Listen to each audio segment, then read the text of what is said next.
دغاباز درزی۔ یہ سردیوں کی ٹھنڈی راتیں تھیں۔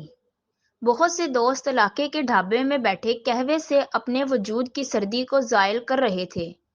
آدمیوں کی محفل تھی، ہنسی مذاق اور تفریح کی باتیں ہوتی رہیں۔ کوئی اپنے کاروبار کی بات کرتا تو کسی کو اپنے دکھ نے ستایا تھا اور وہ اپنا وہی دکھ دوستوں سے بیان کر رہا تھا۔ ایک بولا کہ دوستو، مجھے کسی درزی نے بیوقوف بنایا۔ دوستوں کے مجمع میں سے آواز نکلی کہ کیسے؟ وہ بولا کہ میں نے اس کو اپنا کپڑا سینے کو دیا، اس نے ایک تو سلائی اچھی نہیں کی، اوپر سے رقم بھی دگنی لی، اور اتنا جاہل انسان ہے کہ کوئی بات سن ہی نہیں رہا۔ اس کی بات سننے کے بعد ایک دوست نے کہا، ایمانداری تو کہیں دور رہ گئی ہے، بہت ہی کم ایسے لوگ ہیں جو اپنا کام ایمانداری سے کرتے ہیں۔ مشکل سے کوئی ایسا درزی ملے جو آپ کا کام بھی کر لے اور آپ کو خوش بھی۔ تیسرا دوست بولا، یہ تو کوئی بھی نہیں، اجمل نامی درزی والے کو جانتے ہو؟ وہ تو مجھے درزی کم چور زیادہ لگتا ہے، وہ تو کپڑا ہی چرا لیتا ہے۔ اس کی بات سن کر پہلا دوست بولا، جس کا نام فرید تھا، اچھا ایسا ہے کیا؟ کل پھر میں اس کے پاس جاؤں گا، اپنے کپڑے سلائی کے لیے دوں گا، اس نے کوئی ایسی ویسی حرکت کی تو مجھ سے برا کوئی نہیں ہوگا۔ دوست بولے، وہ بہت شاطر ہے، ایسا شاطر چور اتنی مہارت سے چوری کرتا ہے کہ آپ کے اگلے پچھلوں کو بھی خبر نہیں رہتی۔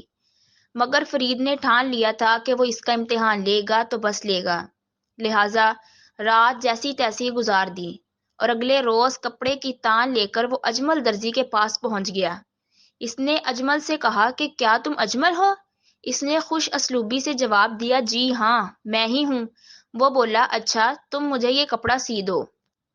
اجمل بولا، جی ضرور، کیوں نہیں، رکھے کپڑا یہاں پر۔ اجمل کی بے جا اخلاقی دیکھ کر فرید سوچنے لگا کہ خواہ مخواہ میرے دوست بات کی کھال اتار دیتے ہیں، اتنا اچھا بندہ تو ہے۔ اب وہ اجمل درزی سے باتوں میں مشغول ہو گیا۔ اجمل درزی کو لوگوں کو اپنی باتوں میں پھانسنے میں مہارت حاصل تھی، وہ آسانی سے کسی کے بھی دل میں جگہ بنا لیتا تھا۔ اب وہ کینچی لے کر اس کپڑے کی تان کو کاٹنے لگا اور ساتھ ساتھ فرید سے باتوں میں بھی مصروف تھا۔ وہ فرید سے بولا کہ چلیں صاحب، آپ کو ایک لطیفہ سناتا ہوں۔ جب اجمل نے اسے لطیفہ سنایا تو فرید اس زور سے ہنسا کہ اس کی آنکھیں بند ہو گئیں، اور اسی دوران اجمل کپڑے کو آہستہ آہستہ بڑے بڑے ٹکڑوں میں کاٹ کر چھپا لیتا۔ کافی دیر تک اس نے ایسا ہی کیا۔ جب کپڑا کاٹ کاٹ کر چھوٹا ہو گیا تو اجمل درزی اس سے بولا، بھائی صاحب اس چھوٹے سے کپڑے کا میں کیا کروں، آپ یہ لے جائیں۔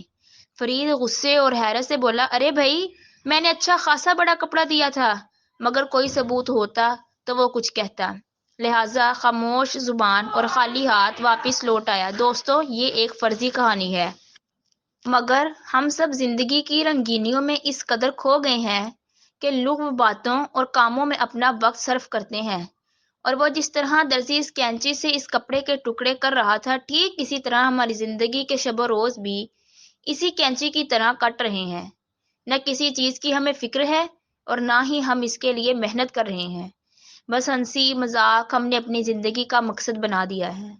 یہ وقت جو مٹھی میں ہے اس کو اچھے سے استعمال کریں، کیونکہ ایک بار یہ مٹھی سے پھسل گیا پھر ہم اسے اپنی مٹھی میں قید نہیں کر سکتے۔